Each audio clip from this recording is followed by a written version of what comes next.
அலங்கார வீடுகள். ஒரு அழகான கிராமம் இருந்தது. அந்த கிராமத்துல ஒரு ராஜா இருந்தாரு. ராஜா சொன்னாரு, நான் நம்ம ஊர் தெருக்களை சுத்தி பார்க்க போறேன். யார் வீடு என் கண்ணுக்கு ரொம்ப அழகா தெரியுதோ அவங்களுக்கு பரிசும் கொடுக்க போறேன். மக்கள் எல்லாரும் ரொம்ப சந்தோஷப்பட்டாங்க.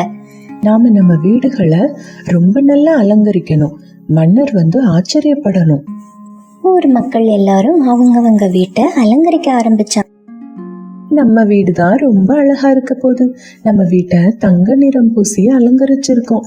பார்க்கவே ஜொலி ஜொலிக்குது பாருங்க. பாத்தீங்களா, விளக்குகளால அலங்கரிச்சிருக்கோம். மன்னருக்கு இதை பார்த்தா ரொம்ப பிடிக்கும்னு நினைக்கிறேன். எங்க வீட்டை பாரு, பூக்கள் எல்லாம் பறிச்சுட்டு தோரணங்கள் அமைச்சு எங்க வீட்டை அலங்கரிச்சிருக்கேன். எவ்வளவு அழகா இருக்கு பாரு, மன்னருக்கு ரொம்ப பிடிக்கும். மன்னர் சொன்ன மாதிரியே தெருக்கள்ல வலம் வர ஆரம்பிச்சாரு. ரொம்ப சந்தோஷப்பட்டாரு. ரொம்ப அழகா அலங்கரிச்சிருக்கீங்க அப்படின்னு பாராட்டினாரு. சிலர்கள் தங்க நிறத்தால ஜொலி ஜொலிச்சது. சில வீடுகள் தோரணங்களால அலங்கரிச்சிருந்தாங்க. சில வீடுகள்ல வண்ண விளக்குகளால அலங்கரிச்சிருந்தாங்க. கடைசியா ராஜா ஒரு வீட்டை பார்த்து ரொம்ப ஆச்சரியப்பட்டாரு. எவ்வளவு அழகான வீடு! ஆஹா! அந்த வீட்டை பார்த்தா அந்த வீட்டு முன்னாடி அழகான பூந்தோட்டம் இருந்தது.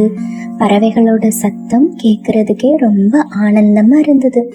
பட்டாம்பூச்சிகள் இங்கேயும் அங்கேயும் பறந்துகிட்டு இருந்தது. வீட்டுக்காரங்க செடிகளுக்கு தண்ணி ஊத்தி செடிகளை பராமரிச்சிட்டு இருந்தாங்க.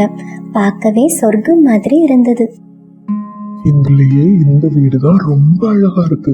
எந்த ஆடம்பரமும் இல்லாம இயற்கையோடு சேர்ந்து வாழுறாங்க.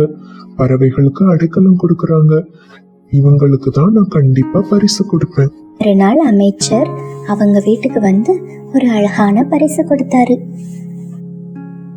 அழகுங்கிறது ஆடம்பரத்துல இல்ல, இயற்கையோடு சேர்ந்து வாழ்றதுதான் உண்மையான அழகு அப்படிங்கறத ஊர் மக்களும் புரிஞ்சுக்கிட்டாங்க.